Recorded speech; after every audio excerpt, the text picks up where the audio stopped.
لله نحمده ونستعينه ونؤمن به ونتوكل عليه ونعوذ بالله من شرور أنفسنا ومن سيئات أعمالنا من يهده الله فلا مضل له ومن يضلله فلا هادي له ونشهد أن لا إله إلا الله وحده لا شريك له ونشهد أن سيدنا وسندنا وحبيبنا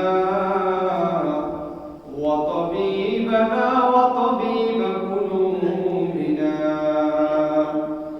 ومولانا محمدا عبده ورسوله أرسله بالحق بشيرا ونذيرا وداعيا إلى الله بإذنه وسراجا منيرا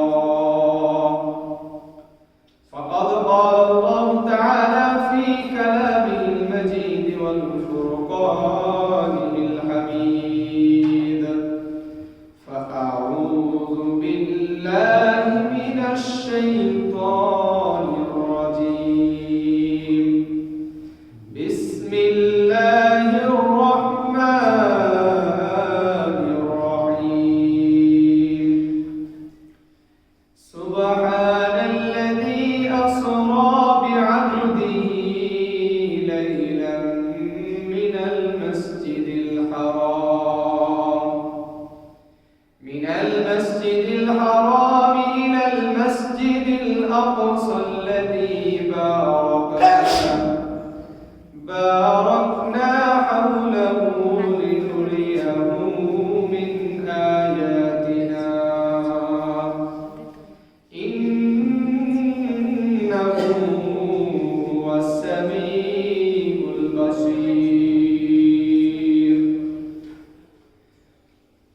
وقال النبي صلى الله عليه وسلم وقال أنس وكان أبو ذر رضي الله تعالى عنهما يحدث أن رسول الله صلى الله عليه وسلم فرج سقف بيتي وأنا بمكة فنزل جبريل عليه الصلاة والسلام ففرج صدري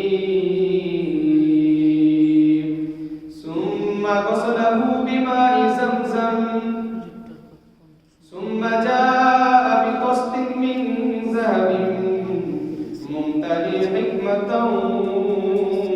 وإيمانا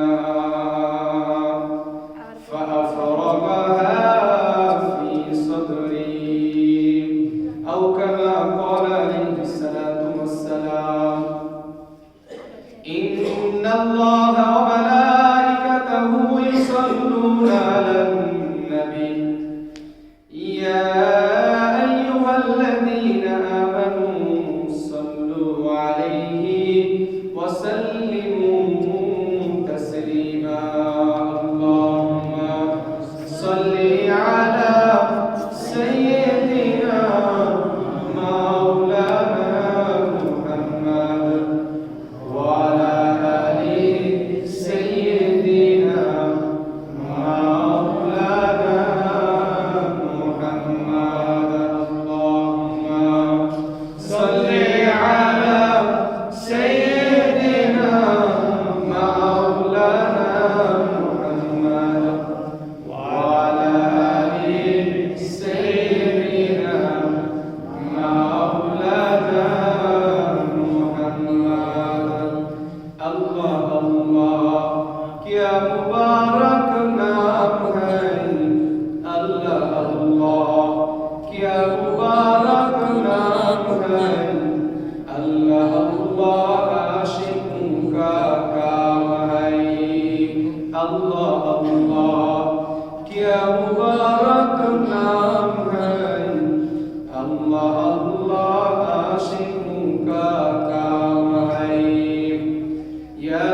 আসসালামু আলাইকুম ওয়া রাহমাতুল্লাহ। সমস্ত প্রশংসা মহান আল্লাহ সুবহানাহু ওয়া তাআলার জন্য, যিনি আমাদেরকে জুমার দিন জুমার নামাজ আদায়ের উদ্দেশ্যে মসজিদে সমবেত করেছেন। ওই আল্লাহ সুবহানাহু ওয়া তাআলার দরবারে আমরা সকলেই শুকরিয়া আদায় করে বলি আলহামদুলিল্লাহ, আলহামদুলিল্লাহ, আলহামদুলিল্লাহ, আলহামদুলিল্লাহ, আলহামদুলিল্লাহ হামদান, আলহামদুলিল্লাহ হামদান কাসীরান, কাসীরান তাইয়িবান, তাইয়িবান মুবারাকান ফি। দুরূদ ও সালাম বর্ষিত হোক আমাদের প্রিয় নবী ও রাসূলের প্রতি। আমরা সকলেই সেই নবীর প্রতি অন্তরস্থল থেকে দুরূদ ও সালাম পেশ করে বলি সাল্লাল্লাহু আলাইহি ওয়াসাল্লাম, সাল্লাল্লাহু আলাইহি ওয়া আলা আলিহি ওয়া আসহাবিহি আজমাইন। সম্মানিত হাজিরিন, আমরা গত সপ্তাহে আলোচনা শুনেছিলাম, গত জুমাতে, ইসরা এবং মেরাজ কাকে বলে। দ্বিতীয় নম্বরে আমরা জেনেছিলাম যে আল্লাহ তাআলা নবী করিম সাল্লাল্লাহু আলাইহি সাল্লামকে যে মেরাজ দান করেছেন, মেরাজে যাওয়ার পূর্বে কি কি ঘটনা ঘটেছিল রাসূল সাল্লাল্লাহু আলাইহি সাল্লামের সাথে এবং কি কি কারণগুলো ছিল নবী করিম সাল্লাল্লাহু আলাইহি সাল্লামকে এই মহা সম্মানিত মেরাজ দান করার জন্য। আমরা সেই ঘটনাগুলো শুনেছিলাম। আজকে আমরা জানব যে মেরাজ এই রাসূল সাল্লাল্লাহু আলাইহি সাল্লামের মক্কা থেকে নিয়ে এই জমিন সাত আসমান পাড়ি দিয়ে আল্লাহ সুবহানাহু ওয়া তাআলা দিদার লাভ করার পরে তিনি আবার যে ফিরে আসলেন, এই ঘটনাটা আমরা আজকে জানব। তাহলে আজকে আমরা কি জানবো একটু সকলে বলি। আজকে আমরা জানবো মেরাজের ঘটনা। কিসের ঘটনা? মেরাজের ঘটনা। আমরা অনেকবার শুনেছি মেরাজের ঘটনা, তবে আমাদের অনেকের মনে আছে, অনেকের মনে নাই। আমরা আজকে আবার শুনবো যাতে আমাদের একটা ধারণা হয়ে যায় যে আল্লাহ সুবহানাহু ওয়া তাআলা নবী করিম সাল্লাল্লাহু আলাইহি সাল্লামকে কিভাবে নিয়ে গিয়েছিলেন, কি কি হয়েছিল প্রতিমধ্যে, এবং তিনি আবার কিভাবে কি নিয়ে ফিরে আসলেন। আল্লাহ সুবহানাহু ওয়া তাআলা আমাদেরকে তৌফিক দান করুন। সকলে আল্লাহুম্মা আমিন।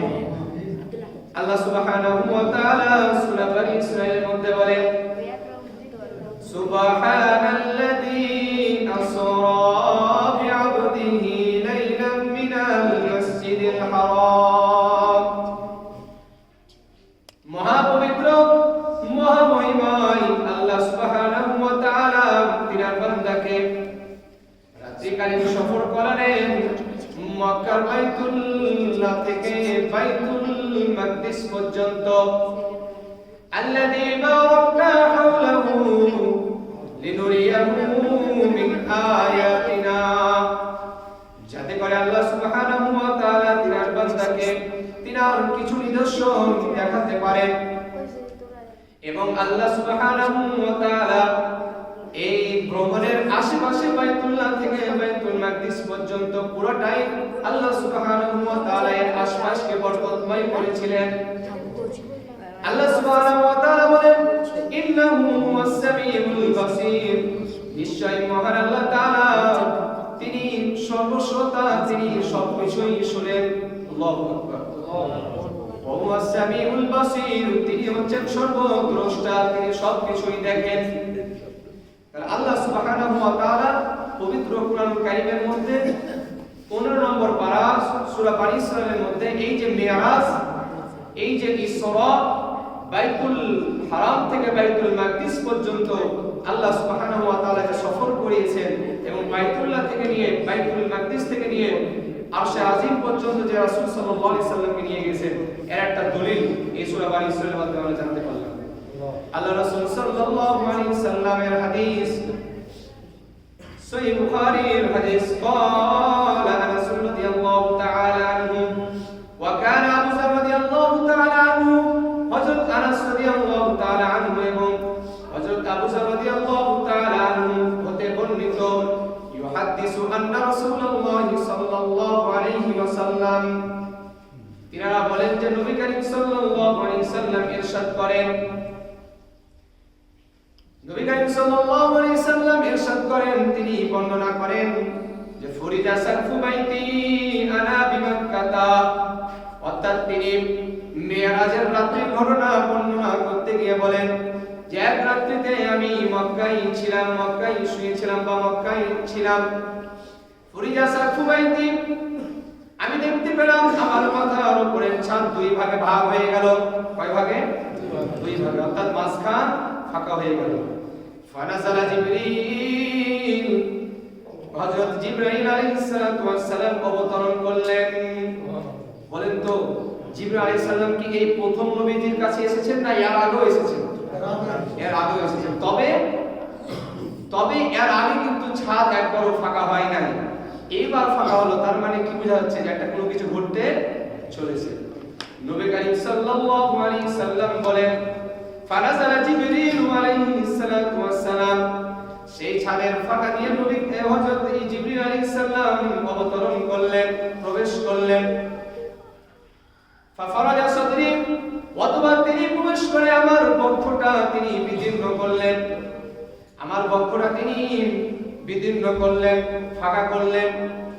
সুম্মা গসালাহু বিমাই জামজামা, বিমাই জামজাম, অতঃপর তিনি আমার যে হৃৎপিণ্ড, আমার যে ফুসফুস, আমার যে হাড় রয়েছে তা তিনি বের করে বিমাই জামজাম, জামজামের পানি দ্বারা ধৌত করলেন। সুবহানাল্লাহ। আমরা জমজমের পানি চিনি না? আমরা জানি তো জমজমের পানি। এরপরে নবী করিম সাল্লাল্লাহু আলাইহি সাল্লাম বর্ণনা করেন যে সুম্মা জাআ বিতুসতিন মিন যাহাবিন মুমতালি হিকমাতান ওয়া ঈমানা। নবী করিম সাল্লাল্লাহু আলাইহি সাল্লাম বলেন এরপর একটি সোনার পাত্র নিয়ে আসা হলো, যে পাত্রের মধ্যে হিকমাতান ওয়া ঈমানা, হিকমত এবং ঈমানে পরিপূর্ণ ছিল। সুবহানাল্লাহ। সেই পাত্রটি ফাফরাগা ফি সাদরি, সেই পাত্রটি আমার অন্তরে, আমার ভিতরে প্রবেশ করিয়ে আবার পুনরায় আমার এই বক্ষকে জোড়া লাগিয়ে দিলেন। সুবহানাল্লাহ। সম্মানিত মুসলিম کرام, এই যে রাসূল সাল্লাল্লাহু আলাইহি সাল্লামকে মেরাজ দান করা হয়েছিল, এই মেরাজের সর্বপ্রথম যে প্রাথমিক কাজ ছিল হযরত জিবরাইল আলাইহিস সালাম এসে নবী করিম সাল্লাল্লাহু আলাইহি সাল্লামকে যে আল্লাহ তাআলা দিদার লাভ করবে এইজন্য তিনাকে প্রস্তুতি করিয়েছিলেন। সুবহানাল্লাহ। নবী করিম সাল্লাল্লাহু আলাইহি সাল্লামকে যে আরশে আজিম পর্যন্ত নিয়ে যাওয়া হবে, আসমানের উপরে উঠানো হবে, এইজন্য নবী করিম সাল্লাল্লাহু আলাইহি সাল্লামকে প্রস্তুত করা হয়েছে। তিনার হৃদয়কে, তিনার হাড়কে, তিনার ফুসফুসকে জমজমের পানি দ্বারা ধৌত করার পরে সেইখানে ঈমান এবং হিকমতওয়ালা একটা পাত্র বা একটা এই হিকমতওয়ালা একটা নূর তিনার অন্তরে বসিয়ে দেওয়া হয়েছে। সুবহানাল্লাহ। এরপরে সহিহ মুসলিমের হাদিস 300 নম্বর হাদিস। এবার আমরা জানবো বাইতুল্লাহ থেকে বাইতুল মাকদিস এবং আরশ আজিম পর্যন্ত নবী করিম সাল্লাল্লাহু আলাইহি সাল্লাম কিভাবে সফর করালেন। عن أنس بن مالك رضي الله تعالى عنه قال أن رسول الله صلى الله عليه وسلم হযরত আনাস ইবনে মালিক রাদিয়াল্লাহু তাআলা আনহু হতে বর্ণিত, তিনি বলেন নবী করিম সাল্লাল্লাহু আলাইহি সাল্লাম ইরশাদ করেছেন উতিতু বিল বুরাক। নবী করিম সাল্লাল্লাহু আলাইহি সাল্লাম বলেন মেরাজের ঘটনা বর্ণনা করতে গিয়ে তিনি বলেন উতিতু বিল বুরাক, আমার জন্য বুরাক নিয়ে আসা হলো, আমার জন্য বুরাক আনা হলো। ওয়াদাবাতুন আবয়াজু তাবিলুন, সেটি এমন একটি জন্তু, এমন একটি বাহক, এমন একটি জন্তু আবয়াজু তাবিলুন ফাওকাল হিমারি ওয়া দুনাল বাগলি, সেই জন্তুটা হচ্ছে গাধার চেয়ে বড় এবং খচ্চরের থেকে ছোট। বলেন তো গাধাতে সেই জন্তুটি বা সেই বাহনটি গাধার চেয়ে বড় এবং কার চেয়ে ছোট? খচ্চরের থেকে ছোট। নবী করিম সাল্লাল্লাহু আলাইহি সাল্লাম বলেন বাহনটি ছিল বা জন্তুটি ছিল আবয়াজুন ধবধবে সাদা, কি ছিল? সাদা রঙের ছিল। এবং তাবিলুন জন্তুটি ছিল তুলনামূলক লম্বা। জন্তু কেমন ছিল? লম্বা। নবী করিম সাল্লাল্লাহু আলাইহি সাল্লাম যে বাহন করে, যে জন্তুতে চড়ে আমার নবী বাইতুল হারাম থেকে বাইতুল মাকদিস পর্যন্ত গিয়েছেন, সেই জন্তুটা কেমন ছিল, সেই জন্তুটা কত বড় ছিল, তার রংটা কেমন ছিল, সবই বর্ণনা করে দিয়েছেন। সুবহানাল্লাহ। তাহলে কি জানতে পারলাম? নবী করিম সাল্লাল্লাহু আলাইহি সাল্লাম বাইতুল্লাহ থেকে বাইতুল মাকদিস পর্যন্ত যে বুরাক নামক জন্তুর উপরে গিয়েছিলেন, সেই জন্তুর কালারটা কেমন ছিল? সাদা। সেই জন্তুটা ছোট ছিল না লম্বা ছিল? লম্বা। সেই জন্তুটি কার চাইতে লম্বা ছিল? গাধার চেয়ে। কার চেয়ে?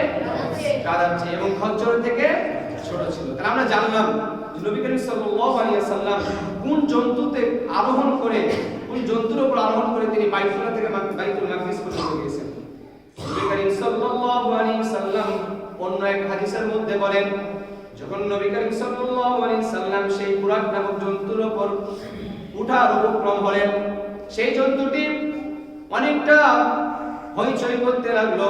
হযরত জিবরাইল আলাইহিস সালাম বললেন, হে বুরাক, তুমি কি জানো তুমি এমন ব্যক্তির উঠার জন্য তুমি নড়াচড়া করতেছো যে ব্যক্তি আল্লাহ সুবহানাহু ওয়া তাআলার পরে আসমানের নিচে এবং আসমানের উপরে সর্বোত্তম ব্যক্তি, বলুন সুবহানাল্লাহ।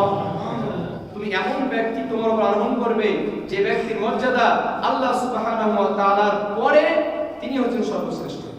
আল্লাহু আকবার।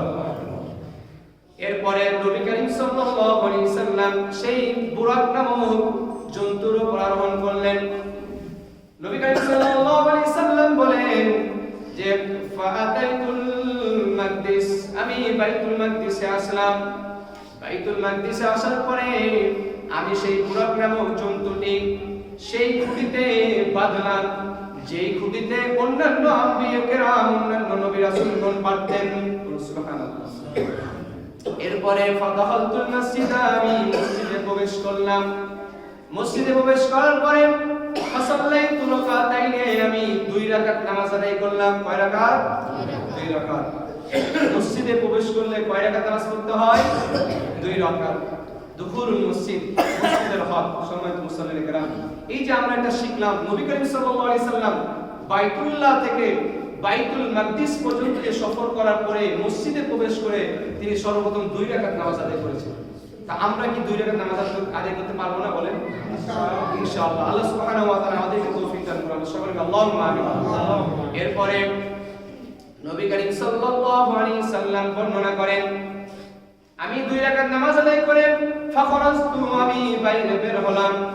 বাইরে বের হওয়ার পরে ফাজানি জিবরিল আলাইহিস সালাতু ওয়াস সালাম, হযরত জিবরাইল আলাইহিস সালাতু ওয়াস সালাম আগমন করলেন।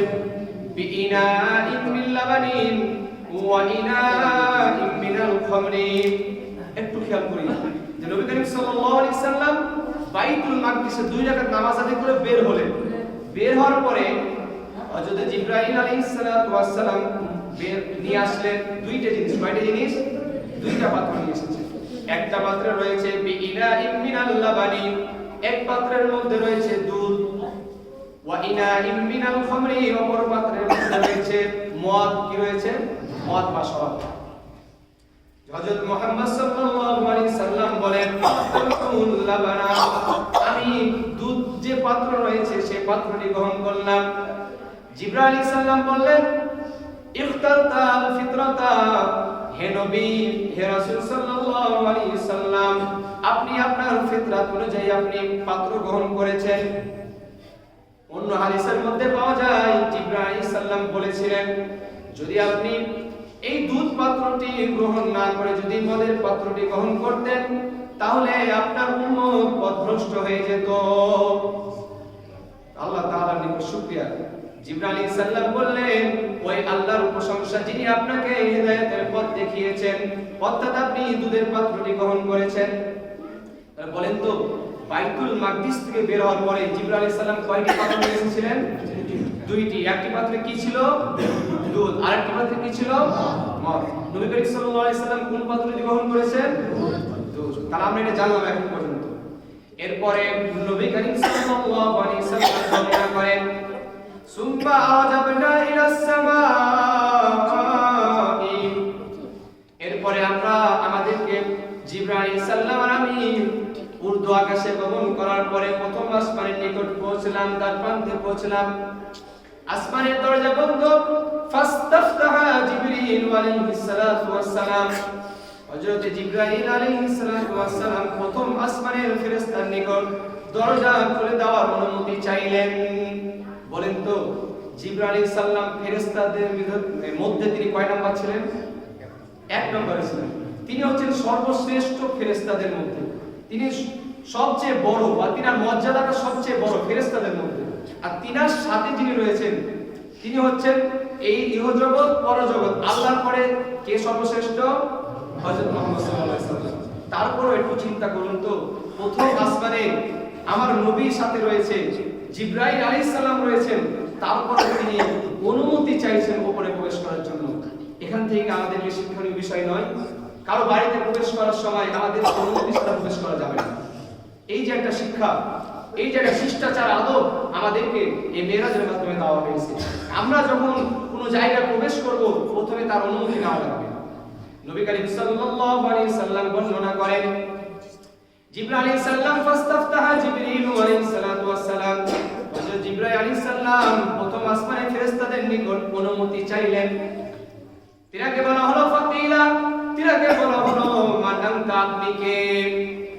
ক্বালা জিবরিল, জিবরাইল আলাইহিস সালাম বললেন আমি জিবরাইল। ওই ফেরেশতা প্রথম আসমানের দরজায় যে ফেরেশতা রয়েছে ফেরেশতা বললেন ওয়া মান মাআকা, আপনার সাথে কে রয়েছে? জিবরাইল আলাইহিস সালাম বললেন মুহাম্মদ রয়েছে, মুহাম্মদ সাল্লাল্লাহু আলাইহি সাল্লাম। এরপরে ওই ফেরেশতা আবার আওয়াজ দিয়ে বলল ওয়া কাদ বুইসা ইলাইহি, আপনাকে কি তাকে আনতে পাঠানো হয়েছিল? ওয়া কাদ বুইসা ইলাইহি, জিবরাইল আলাইহিস সালাম বললেন হ্যাঁ, আমাকে তাকে আনতে পাঠানো হয়েছিল। বলেন তো আল্লাহ সুবহানাহু ওয়া তাআলা জিবরাইল আলাইহিস সালাম এর মাধ্যমে আমার রাসূলকে এই জমিন থেকে নিয়ে আসমান পর্যন্ত যে নিয়ে যাবে এই জন্য কাকে পাঠিয়েছেন? জিবরাইল আলাইহিস সালামকে। এই কথা বলার পরে নবী করিম সাল্লাল্লাহু আলাইহি সাল্লাম বর্ণনা করেন ফুতিহা লানা, আমাদের জন্য আসমানের প্রথম দরজা খুলে দেওয়া হলো। সুবহানাল্লাহি ওয়া বিহামদিহি, সুবহানাল্লাহ। প্রথম আসমানে যাওয়ার পরে ফাইদা আলা বি আদম, আমি হযরত আদম আলাইহিস সালামকে দেখতে পেলাম। হযরত আদম আলাইহিস সালামের সাথে সাক্ষাৎ হলো। তিনাকে দেখতে পেলাম, তিনার ডান পাশে অনেকগুলি মানুষের আকৃতির ন্যায় বসে রয়েছে, তিনার বাম পাশে অনেকগুলি মানুষের আকৃতির ন্যায় বসে রয়েছে। হযরত জিবরাইল আলাইহিস সালাতু ওয়াস সালাম তিনি বললেন হে মুহাম্মদ সাল্লাল্লাহু আলাইহি সাল্লাম, আপনি যে আদম আলাইহিস সালামকে দেখতে পাচ্ছেন তিনার ডান পাশে যারা রয়েছে, হযরত আদম আলাইহিস সালাম যখন ডান পাশে তাকাতেন তিনি হাসতেন এবং যখন বাম দিকে তাকাতেন তখন তিনি কাঁদতেন। তো হযরত জিবরাইল আলাইহিস সালাম নবী করিম সাল্লাল্লাহু আলাইহি সাল্লামকে বলতেছেন যে হে নবী, হযরত আদম আলাইহিস সালাম যখন ডান দিকে তাকান তখন তিনি হাসেন, এর কারণ হচ্ছে তিনার ডান সাইডে যত বান্দা যত সন্তান রয়েছে সমস্ত সন্তান এগুলো জান্নাতি। সুবহানাল্লাহ। এবং যখন তিনি আন শিমালিহি যখন তিনি বাম দিকে তাকাতেন তখন তিনি কাঁদেন, এর কারণ হচ্ছে বাম দিকে যত সন্তান রয়েছে সবগুলাই হচ্ছে জাহান্নামী। প্রথম আসমানে নবী করিম সাল্লাল্লাহু আলাইহি সাল্লাম পৌঁছে যে আদম আলাইহিস সালামের সাথে সাক্ষাৎ হয়েছে, তিনার ডান পাশে গুলো জান্নাতি বাম পাশে গুলো জাহান্নামী। নবী করিম সাল্লাল্লাহু আলাইহি সাল্লামকে এই অবস্থা দেখার পর হযরত আদম আলাইহিস সালাম মারহাবা বি ওয়া আদালাতি, আমার নবীকে হযরত আদম আলাইহিস সালাম স্বাগত জানালেন, মারহাবা মুবারকবাদ জানালেন এবং তিনার জন্য কল্যাণের দোয়া করলেন। তাহলে এটা কোন আসমান বলেন তো? প্রথম আসমান। এরপরে সুম্মা আরাজা বিনা ইলাস সামাইস সানিয়া, অতঃপর হযরত আদম আলাইহিস সালাম নবী করিম সাল্লাল্লাহু আলাইহি সাল্লামকে নিয়ে দ্বিতীয় আসমানের দ্বার প্রান্তে গেলেন।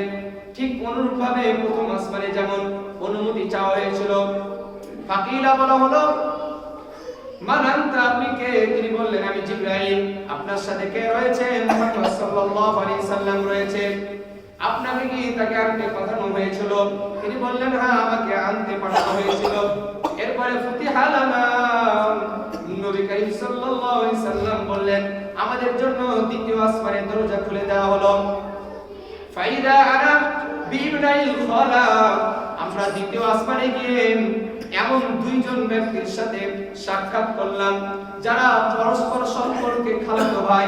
বলেন তো এমন দুইজনের সাথে সাক্ষাৎ হলো দ্বিতীয় আসমানে যারা পারিবারিক সম্পর্কে কি হয়, খালাতো ভাই। এই বলে নবী করিম সাল্লাল্লাহু আলাইহি সাল্লাম বলেন একজন হচ্ছে ঈসা ইবনে মারইয়াম আলাইহিস সালাতু ওয়াস সালাম এবং দ্বিতীয়জন হচ্ছে হযরত ইয়াহইয়া ইবনে যাকারিয়া আলাইহিস সালাতু ওয়াস সালাম। এই যে দুইজন নবী ঈসা ইবনে মারইয়াম আলাইহিস সালাতু ওয়াস সালাম এবং ইয়াহইয়া ইবনে যাকারিয়া, ইনারা পরস্পর পারিবারিক সম্পর্কে ছিল খালাতো ভাই। কি ছিলেন? খালাতো ভাই। তিনাদের সাথে সাক্ষাৎ হলো, তিনারা আমাকে মারহাবা বললেন এবং আল্লাহকে এবং আমার জন্য কল্যাণের দোয়া করলেন। তিনাদের সাথে সাক্ষাৎ করার পর আমরা পুনরায় উর্দু আকাশে গমন করলাম তৃতীয় আসমানের উদ্দেশ্যে। আমরা যখন তার প্রান্তে পৌঁছলাম আবার আমাদের জন্য আবার ঠিক অনুরূপ ভাবে প্রথম আসমানে যেরকম অনুমতি নেওয়া নিয়েছিল এরকম ভাবে 7 আসমানে অনুমতি নিয়েছেন। এটা কি আর বলা লাগবে? এটা আপনারা বুঝে নেবেন। প্রথম আসমানে যেমন জিবরাইল আলাইহিস সালাম বললেন আমাদের জন্য দরজা খুলে দিন, ফেরেশতা বলল যে আপনি কে? জিবরাইল, আপনার সাথে কে রয়েছে? মুহাম্মদ, আপনাকে তাকে আনতে পাঠানো হয়েছিল? তিনি বললেন হ্যাঁ আমাকে পাঠানো হয়েছিল। এই প্রশ্নটা প্রত্যেক আসমানে হবে, এই প্রশ্নটা প্রত্যেক আসমানে হবে, যেহেতু সবাই করে জন্য শর্টকাটে বলি। তৃতীয় আসমানে পৌঁছার পর নবী করিম সাল্লাল্লাহু আলাইহি সাল্লাম বললেন ফুতিহা লানা, আমাদের জন্য আসমানের দরজা খুলে দেওয়া হলো। ফাআনা বিইউসুফ আলাইহিস সালাতু ওয়াস সালাম, আমরা তৃতীয় আসমানে হযরত ইউসুফ আলাইহিস সালাতু ওয়াস সালামের সাথে সাক্ষাৎ হলো। তিনি আমাকে মোবারকবাদ জানালেন এবং আমার জন্য কল্যাণের দোয়া করলেন। নবী করিম সাল্লাল্লাহু আলাইহি সাল্লাম বলেন যে ইউসুফ আলাইহিস সালাতু ওয়াস সালামের এত সৌন্দর্য ছিল যে গোটা বিশ্ববাসীকে, গোটা বিশ্বের সৌন্দর্যে সমুদায় সৌন্দর্যে একত্রিত করে অর্ধেক সৌন্দর্য হযরত ইউসুফ আলাইহিস সালামকে দেওয়া হয়েছিল। সুবহানাল্লাহ। মানে পুরো পৃথিবীর সৌন্দর্য দুই ভাগ করলে অর্ধেক পৃথিবী আর অর্ধেক হচ্ছে ইউসুফ আলাইহিস সালাম। বলুন আল্লাহু আকবার। এই বলে নবী করিম সাল্লাল্লাহু আলাইহি সাল্লাম চতুর্থ আসমানের দিকে রওনা হলেন। তার প্রান্তে বসলেন, ঠিক কোন প্রশ্ন করার পর তিনাদের জন্য চতুর্থ আসমানের দরজা খুলে দেওয়া হলো। সেইখানে গিয়ে ফাইদা বিনা বিইদ্রিস, ফাইদা আনা বিইদ্রিস আলাইহিস সালাতু ওয়াস সালাম, চতুর্থ আসমানে হযরত ইদ্রিস আলাইহিস সালাতু ওয়াস সালামের সাথে সাক্ষাৎ হলো। তিনিও তিনাকে মোবারকবাদ জানালেন এবং কল্যাণের জন্য দোয়া করলেন। চতুর্থ আসমানের পরে পঞ্চম আসমানে হযরতে হারুন আলাইহিস সালাতু ওয়াস সালামের সাথে পঞ্চম আসমানে সাক্ষাৎ হলো। তিনিও তিনাকে মারহাবা জানালেন এবং মোবারকবাদ জানালেন এবং কল্যাণের দোয়া করলেন। এরপরে ষষ্ঠ আসমানে পৌঁছার পরে ফুতিহা লানা, নবী করিম সাল্লাল্লাহু আলাইহি সাল্লাম বলেন যে আমাদের জন্য ষষ্ঠ আসমানের দরজা খুলে দেওয়া হলো।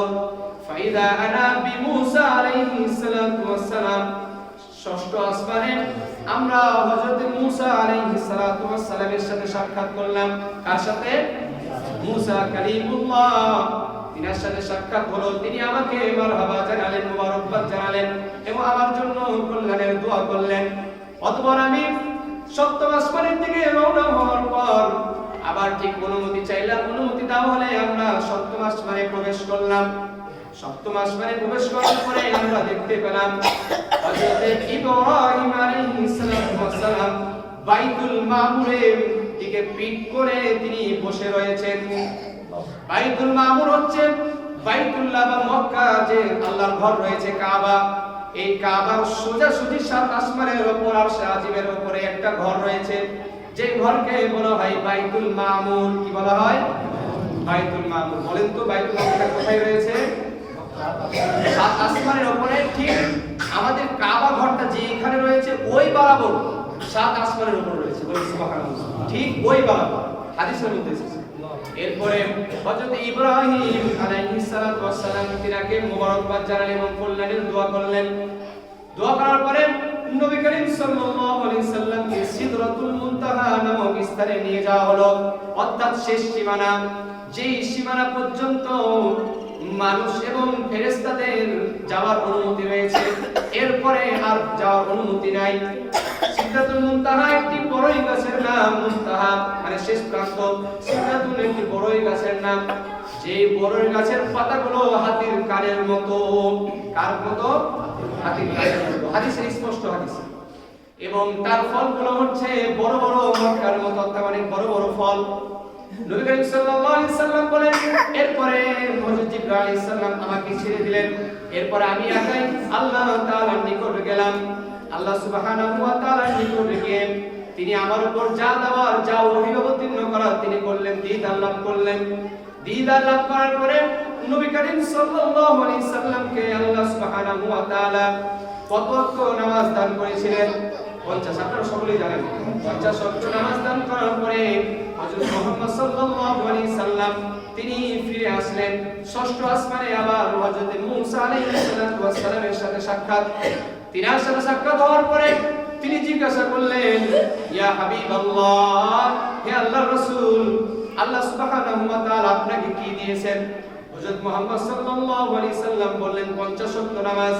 মূসা আলাইহিস সালাম বললেন, আপনার উম্মত দুর্বল, কেননা আমি বনি ইসরাঈলের নবী ছিলাম, আমি জানি তাদের নিকট আমল করা অনেক কঠিন হয়ে যাবে।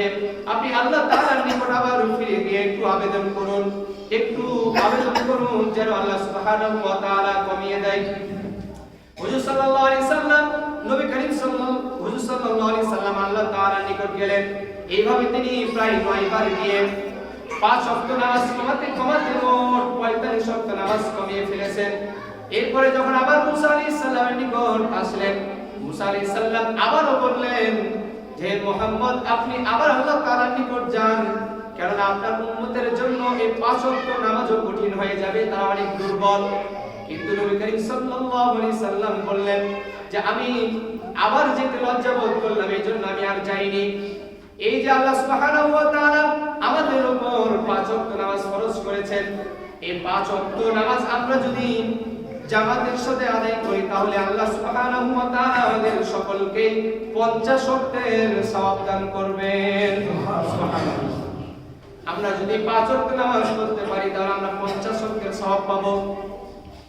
এরপর নবী করিম সাল্লাল্লাহু আলাইহি সাল্লাম ওই বাইত মামুর থেকে আসমান হতে হতে আবার বাইতুল মাকদিসে আসলেন। বাইতুল মাকদিস থেকে আবার তিনি বাইতুল্লাহ নিজ ঘরে আসলেন। নিজ ঘরে আসার পরে নবী করিম সাল্লাল্লাহু আলাইহি সাল্লাম ভাবলেন, আমি এটা কিভাবে মানুষদেরকে বলবো? নবী করিম সাল্লাল্লাহু আলাইহি সাল্লাম এর সাথে মুনাফিকের সর্দারের সাথে দেখা, আবু জাহেলের সাথে দেখা, উতবার সাথে দেখা। তারা বলল যে, হে মুহাম্মদ, কোনো খবর রয়েছে কিনা? মুহাম্মদ সাল্লাল্লাহু আলাইহি সাল্লাম বললেন, হ্যাঁ, গত রাতে আল্লাহ সুবহানাহু ওয়া তাআলা আমাদেরকে বাইতুল্লাহ থেকে, বাইতুল হারাম থেকে বাইতুল মাকদিস পর্যন্ত সফর করিয়েছেন এবং বাইতুল মাকদিস থেকে আরশে আজিম পর্যন্ত আমাকে নিয়ে যাওয়া হয়েছে। এই কথা শুনে কাফের মুনাফিকরা হাসাহাসি করতে লাগলো, তুমি কি এই কথা সকলের সামনে বলতে পারবে? নবী করিম সাল্লাল্লাহু আলাইহি সাল্লাম বললেন, হ্যাঁ, বলতে পারবো। এই বলে পরিশেষে আমরা সকলেই জানি হযরত আবু বকর রাদিয়াল্লাহু তাআলা আনহুকে এক মুনাফিক গিয়ে বলল, তোমার বন্ধু নাকি এক রাতের কিছু অংশের মধ্যেই বাইতুল্লাহ থেকে বাইতুল মাকদিস পর্যন্ত এবং বাইতুল মাকদিস থেকে আরশে আজিম পর্যন্ত সফর করেছে, তুমি কি এই কথা বিশ্বাস করো? আবু বকর সিদ্দিক রাদিয়াল্লাহু তাআলা বললেন, এই কথা কে বলেছে? তিনি বললেন, হযরত মুহাম্মদ বলেছে। তিনি বললেন, আমি একবার কি এই কথা বিশ্বাস করি যে আল্লাহ সুবহানাহু ওয়া তাআলা তিনাকে এই সফর করিয়েছে, মিরাজ দান করেছেন। সুবহানাল্লাহ। কি পরিমাণ বিশ্বাস, কি পরিমাণ ভরসা, কি পরিমাণ তাওয়াক্কুল তিনি করতেন, তিনি বিশ্বাস করতেন। এই জন্য সেই তখন থেকে তিনার উপাধি আল্লাহ তাআলার পক্ষ থেকে আল্লাহ রাসূল দান করলেন সিদ্দিক, হযরত আবু বকর সিদ্দিক রাদিয়াল্লাহু তাআলা। সম্মানিত মুসলিম کرام, আমি খুব সংক্ষেপে অতি তাড়াতাড়ি আপনাদেরকে একটা মেরাজের পুরো একটা ঘটনা আপনাদেরকে শোনালাম।